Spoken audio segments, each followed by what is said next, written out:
सीधे सीधे भी कहा जा सकता है कि आज से ये बदल लेना, लेकिन अधूरा ज्ञान विष की तरह घुल जाता है जीवन में। तुम्हारी समझ को बढ़ाना भोजन के प्रति, जीवन जीने की कला के प्रति, ये मेरा उद्देश्य है। अगर हमारा जीवन भोजन और श्वास पे टिका है तो यकीनन ये हिस्सा हमारे जीवन का बहुत ही अहम हिस्सा है। इस हिस्से को नज़रअंदाज नहीं किया जा सकता। तो ये हिस्सा भी आध्यात्मिक है। जबकि भोजन के प्रति ये बातें तुम्हारे जीवन को बहुत प्रभावित कर सकती हैं, तो मेरे लिए बड़ी जिम्मेदारी का काम हो जाता है। तो सीधे सीधे कहना हानिकारक होगा। हमारे भीतर के जीवन में बाहर का जीवन 3 रास्तों से प्रवेश करता है।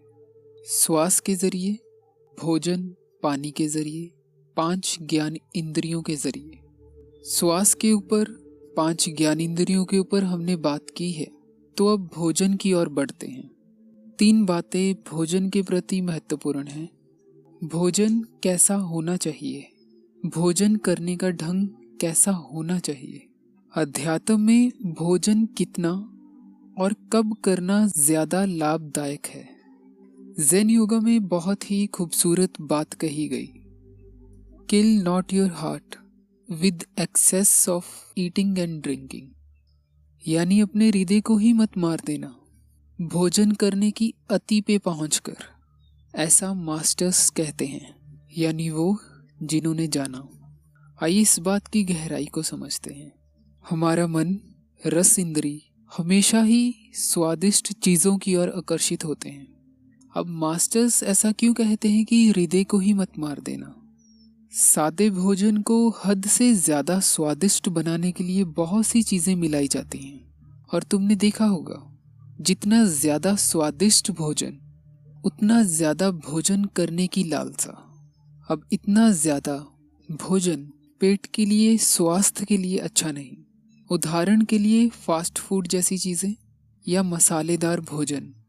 तो आजकल आधुनिक विज्ञान एक शब्द इस्तेमाल करता है, माइंड गट कनेक्शन, यानी साधारण शब्दों में अगर तनाव पैदा हो रहा है तो उससे पाचन शक्ति खराब होगी।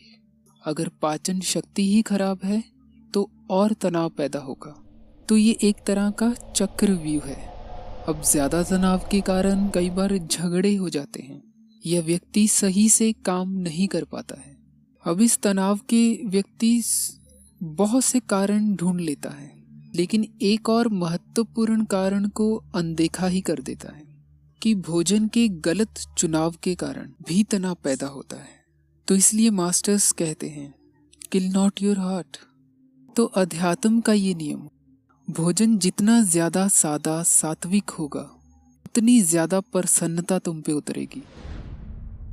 अब हमने ये तो जान लिया कि भोजन सादा होना चाहिए, लेकिन उससे भी कहीं ज्यादा महत्वपूर्ण भोजन किस भावना से किया गया।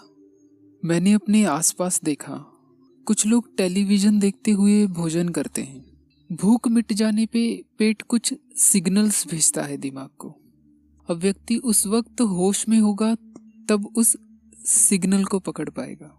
तो उसे पता ही नहीं चलता उसने भोजन में कौन कौन सी चीजें खा ली हैं और कितना भोजन खा चुका है वो। या तुमने कभी मंदिर में किसी को प्रसाद लेते हुए देखा है? वो कितने आदर और सत्कार से उसको ग्रहण करता है, परमेश्वर को याद करते हुए। क्या हम अपने भोजन को इतने आदर सत्कार से, श्रद्धा भाव से नहीं ग्रहण कर सकते कि ये भोजन मेरा ही एक हिस्सा बनने जा रहा है? जब सिद्धार्थ गौतम को बुद्धत्व की उपलब्धि हुई थी, क्या उन्होंने ये शरीर त्याग दिया था? क्या ये शरीर इतना ज्यादा कम महत्वपूर्ण है कि हम इसमें कुछ भी डाले जा रहे हैं? सोचिए, कभी विचार किया करें इन बातों पे।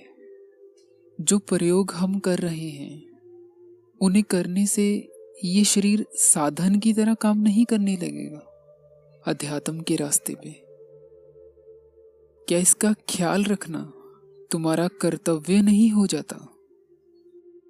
कुछ लोग भोजन बड़े ही जल्दबाजी में कम चबाए करते हैं, पेट के अंदर दांत मौजूद नहीं है। जो काम दांतों का है पेट को मत करने दे। भोजन के साथ पानी कभी मत पिए। भोजन के समय पानी भी रुकावट का काम करेगा।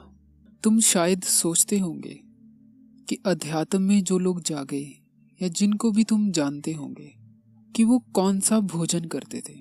वो भोजन तो बहुत सादा करते हैं, लेकिन उनका भोजन के प्रति आदर सत्कार फिर वो सादा नहीं रह जाता। अब हम एक बहुत ही बड़े बदलाव को समझते हैं। अगर तुम जॉब करते हो, अगर तुम्हें हफ्ते के अंत में पूरा महीना एक भी छुट्टी ना दी जाए तो क्या होगा? जो छुट्टियां त्योहारों पे मिलती हैं वो भी ना दी जाए तो क्या होगा?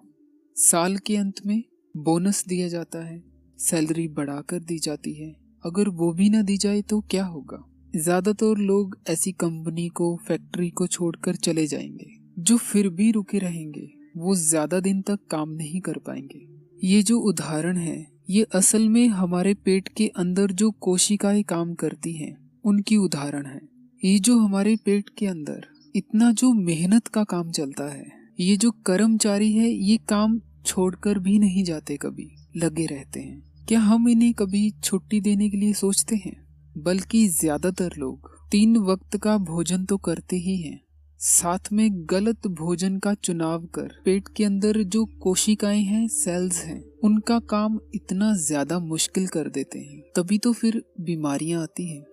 तो ज़ेन योगा कहती है एक समय का भोजन ज्यादा लाभदायक है, लेकिन अब ये एकदम से किसी को कहा नहीं जा सकता, क्योंकि एक लंबे समय से आदत है इस तरह से खाने की, नशे की तरह है, एकदम नहीं छुड़वाया जा सकता।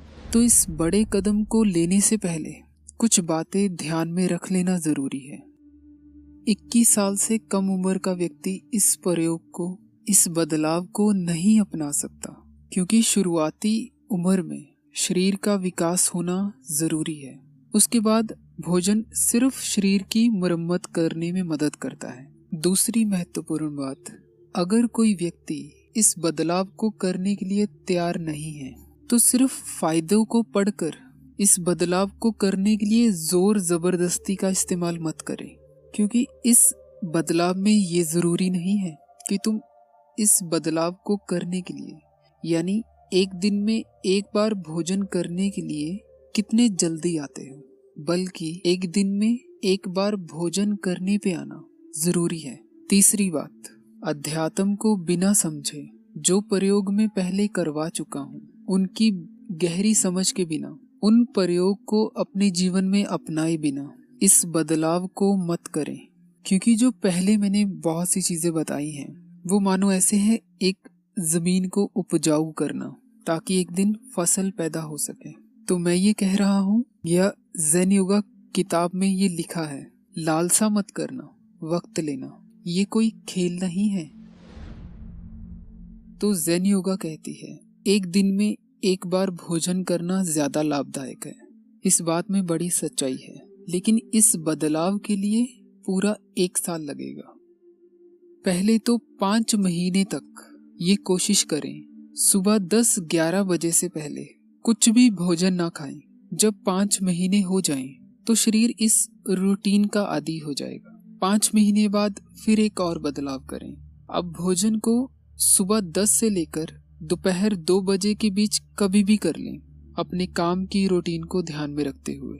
अब कुछ लोगों का अगर रूटीन कुछ बहुत ही अलग है तो वो अपना सवाल नीचे लिख देना कमेंट्स में। ये बदलाव के होते ही सुबह का भोजन छूट जाएगा। एक बात बड़े ध्यान में रखना, इस भावना को मन में मत रखना कि ये इससे किसी किस्म की कमजोरी आएगी। अगर तुम्हें ऊर्जा को संभालना आ गया है, जो प्रयोग पहले करवाए गए हैं, तो वीकनेस नहीं होगी। और ये एक दिन में नहीं होगा, वक्त लेना अपना। जब 1 साल पूरा हो जाए तो रात का भोजन भी थोड़ा सा कम कर देना है, फिर एक दिन रात के भोजन को भी पूरी तरह से छोड़ देना है। तो 1 साल, 2 साल, जितना भी लगे, या 3 साल, एक समय के भोजन की ये जो रूटीन है तुम इसे हासिल कर लोगे। तो सुबह 10 से लेकर दोपहर के 2 बजे तक भोजन किया जा सकता है। फिर भी अगर किन्हीं कारणों की वजह से तो शाम को 4 बजे के बाद नहीं किया जा सकता, उससे पहले किया जा सकता है। अब बहुत से लोगों का ये सवाल होगा, जैसे शादी या पार्टीज के इनविटेशंस आते हैं तो उसमें क्या करें। तो किसी को कुछ भी मत कहें कि तुम डाइटिंग पे हो। ये डाइटिंग नहीं है, ये गलत आदतों को सुधार कर सही किया जा रहा है। और ये सुधार भी यूं ही नहीं करवाए जा रहे हैं, इसके पीछे बड़ी गहरी समझ है। तो बिना उलझन के ऐसे इनविटेशंस पे जाना चाहिए। लेकिन इस सिचुएशन के लिए एक हल भी बताया गया है। जैसे शनिवार रात को पार्टी है तो दिन का भोजन बिना खाए पार्टी में जाना चाहिए, या मैं तो कहूँगा कि पार्टी में बहुत कम खाएं। फिर रविवार का दिन कुछ भी मत लें, फिर सोमवार से फिर से शुरू करें। देखिए, ये किसी को मुश्किल लगेगा कि इतना बड़ा व्रत रखना पड़ेगा बीच में, लेकिन ये बात तब की है जब पूरा 1 साल होने के बाद शरीर आदी हो जाएगा, तब कोई ये सोल्यूशन कर सकता है। लेकिन उससे पहले अपनी सूझबूझ का इस्तेमाल करते हुए सही फैसलों का चुनाव करें। अध्यात्म में रात का भोजन भी इसलिए कम करने को कहा गया, जो हमारे पेट के अंदर कोशिकाएं हैं वो शरीर की मरम्मत सही ढंग से कर सकें। जो मैंने प्रयोग 3 स्टेप रिदमिक ब्रीदिंग करवाया था वो भी इसी के लिए करवाया गया था, क्योंकि जब श्वास प्राकृतिक रूप से गहरी चलने लगेगी उतनी ज्यादा ऑक्सीजन उन कोशिकाओं को मिल पाएगी। मन के साथ शरीर भी तैयार हो जाएगा। जैसे कुछ लोगों को आदत होती है चाय या कॉफी लेने की। देखिए, किसी भी चीज की आदत मत डालें। मैं अपना एक किस्सा सुनाता हूँ। मैं बहुत समय से चाय नहीं पीता, तो मेरे पास मेरा एक दोस्त बैठता था।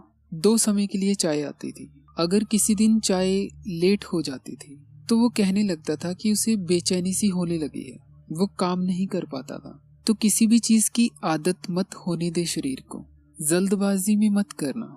2 साल लेना, 3 साल लेना। प्रकृति ने पानी से बेहतर कोई भी चीज नहीं बनाई और ना ही इंसान बना सका। तो शराब जैसी चीजों का सेवन मत करें। ऐसी चीजें शरीर को बेहद नुकसान पहुंचाती हैं। और अंत में, अगर मैं उसी परम शक्ति का एक अंश हूँ, उसी का ही सार हूँ, और मुझे अगर ये जीवन जीना है, अगर जीने के लिए भोजन करना है, सोना है, तो मैं कैसे खाता हूँ, कैसे सोता हूँ। अगर मुझे सोचना है तो मैं कैसे सोचता हूँ, तो उससे फर्क पड़ता है।